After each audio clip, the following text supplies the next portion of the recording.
Assalamualaikum warahmatullahi wabarakatuh. Selamat pagi semuanya. Yang saya hormati Ibu Zoya sebagai dosen pengampu mata kuliah Big Data. Yang saya hormati Bapak dan Ibu mahasiswa RPL mata kuliah Big Data dan rekan-rekan mahasiswa mata kuliah Big Data. Pagi ini kelompok saya yaitu kelompok 4 yang beranggotakan saya sendiri yaitu Raja Sidik Natadijaya, Anova Putri, Arlini, dan Ade Kurniawan, serta Bapak UU Tustandi akan menerangkan cara menggunakan aplikasi PSPP sebagai aplikasi pengolah data. Yang pertama-tama kita akan membuka aplikasi PSPP. Oh ya, rekan-rekan dan bapak-bapak untuk informasi, PSPP ini adalah aplikasi pengolah data dalam bentuk tabel maupun grafik. Dan masih banyak lainnya kegunaan dari aplikasi PSPP ini. Nah, di aplikasi PSPP ini kita diberikan dua layout, yaitu ada layout variable view dan layout data view. Di layout data view ini berisi data-data yang nantinya akan kita input dan akan kita olah.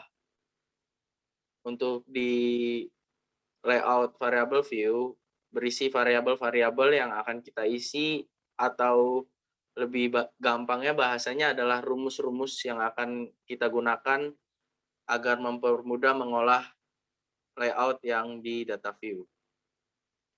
Untuk penjelasan layout variable view dan penginputannya saya serahkan kepada rekan saya yaitu rekan Arlini. Silakan dilanjutkan. Ya, di sini saya akan menjelaskan tentang variable view. Nah, di sini tuh ada name. Name berfungsi untuk memberikan nama variabel. Lalu ada tipe. Tipe di sini berfungsi untuk menjelaskan tipe data yang akan dimasukkan. Lalu selanjutnya ada width.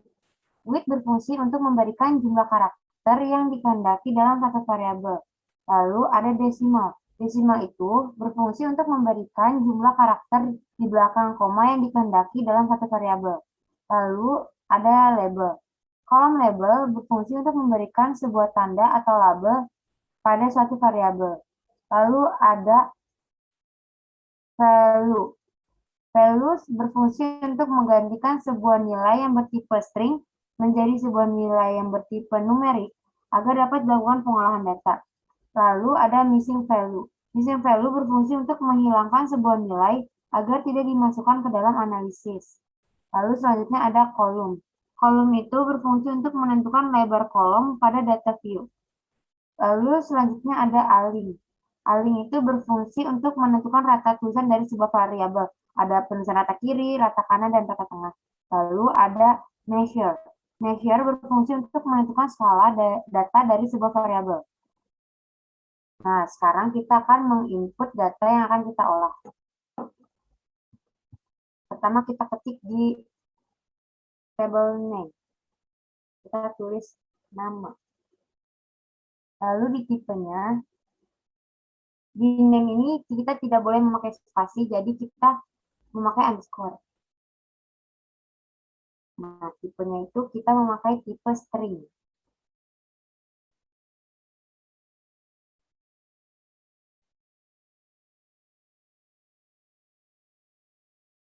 Dan width-nya kita memakai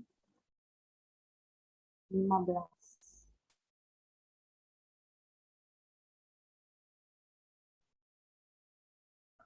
Decimalnya 0, lalu labelnya itu kita beri tulisan nama siswa.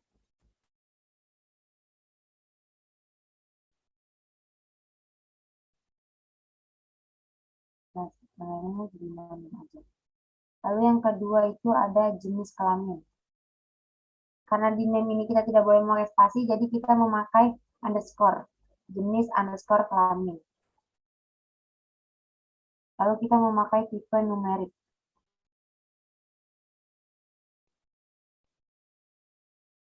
Labelnya kita tulis jenis kelamin. Nah, di value labelsnya kita tulis value-nya 1. value labelnya itu laki-laki. Lalu kita add dan lalu kita tulis lagi 2 value labelsnya perempuan.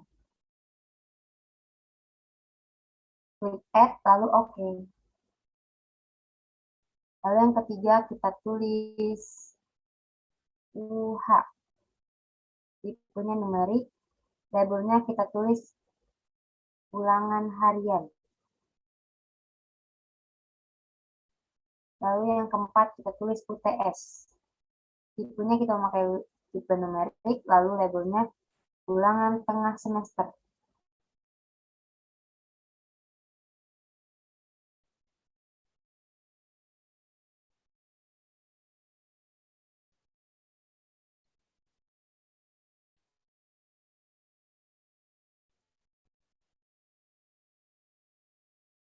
Lalu yang kelima ada UAS.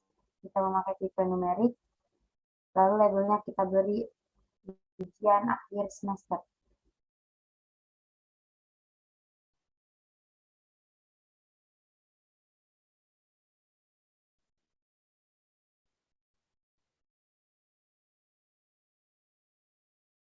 Nah, jika sudah, selanjutnya akan dijelaskan oleh rekan saya, yaitu rekan Ade Kurniawan. Oke, selanjutnya kita akan mengisi data view dengan data yang akan kita kelola. Nama 1 Anjara Suprapti.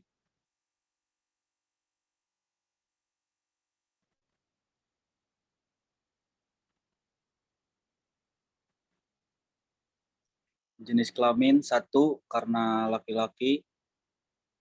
UH-nya 72,00. UTS 75,00. UAS 82,00. Yang kedua, nama Indah Pramata S.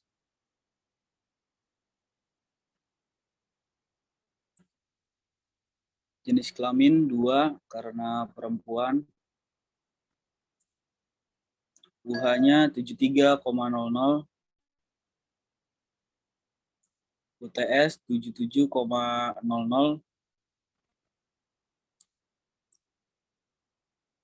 UAS 87,00.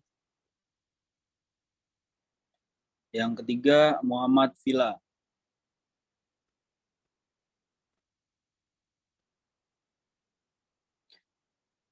Jenis kelamin 1. UH 75,00. UTS 77,00. UAS 81,00. Yang keempat, Arlini. Jenis kelamin 2. UH 80,00. UTS 85,00. UTS 90,00. Dan yang terakhir, Jenny Pratiwi. Jenis kelamin 2. UH 77,00. 80,00 UTS. Dan UAS 81,00. Oke, setelah kita memasukkan data yang akan kita kelola, kita mengisi data view dengan data yang kita kelola. Selanjutnya adalah output. Output akan dijelaskan oleh rekan saya, Anova. Anova, dipersilakan. Baik, untuk output kali ini, rumus kali ini akan kita pakai itu ada 2. Yang pertama yang kita akan pakai itu deskriptif statis, yaitu menggunakan deskriptif. Nah, untuk rumus deskriptif sendiri yang akan kita gunakan yaitu ada 3. Yang pertama, ulangan harian, UTS, dan UAS. Untuk tampilan untuk deskriptif sendiri yaitu seperti ini. Ada min, minimum, dan maksimum. Yang pertama ada ulangan harian untuk rata-ratanya yaitu 75,40, untuk nilai terendahnya 72, dan untuk nilai tertingginya 80. Yang kedua ada UTS. Untuk nilai rata-rata UTS yaitu 78,80, untuk nilai terendah 75, dan untuk nilai tertinggi 85. Yang ketiga ada UAS. Untuk rata-rata nilai UAS yaitu 84,20, untuk nilai terendah 81, dan nilai tertinggi 90. Ini adalah tampilan tersendiri untuk deskriptif statis. Selanjutnya yang kedua yang akan kita pakai rumus, yaitu rumus frekuensi. Nah, untuk frekuensi tersendiri yang kita pakai di sini yaitu variabel jenis kelamin. Karena variabel jenis kelamin itu variabel kategori, yaitu maka kita memakai frekuensi. Lalu kita menggunakan bar charts dan pie charts. Selanjutnya klik OK. Nah, untuk tampilan dari rumus frekuensi yaitu seperti ini. Saya akan jelaskan yang pertama ada jenis kelamin. Nah, jenis kelaminnya tersendiri itu ada seperti ini. Yang pertama, frekuensi untuk laki-laki 2, perempuannya 3. Jadi jumlah siswa dari data yang kami pakai itu ada 5. Lalu persennya bisa kita lihat sangat lengkap, ada persen, ada valid persen, dan kumulatif persen. Yang selanjutnya ada diagram untuk jenis kelaminnya tersendiri antara laki-laki dan perempuan. Di sini kita bisa lihat antara laki-laki dan perempuan lebih banyak perempuan. Lalu ada bar chart-nya. Bar chart-nya kita bisa lihat laki-laki dan perempuan. Baik, untuk rumus yang kita pakai kali ini yaitu ada 2, deskriptif dan frekuensi. Selanjutnya saya akan kembalikan ke rekan Raja. Untuk rekan Raja dipersilakan. Nah, demikian pemaparan tentang penggunaan aplikasi PSPP untuk pengolahan data dari kelompok 4. Jadi, untuk kurangnya mohon maaf. Dan apabila ada yang tidak mengerti dan ingin ditanyakan, silakan bertanya nanti di sesi tanya jawab. Kurang lebihnya mohon maaf. Wassalamualaikum warahmatullahi wabarakatuh.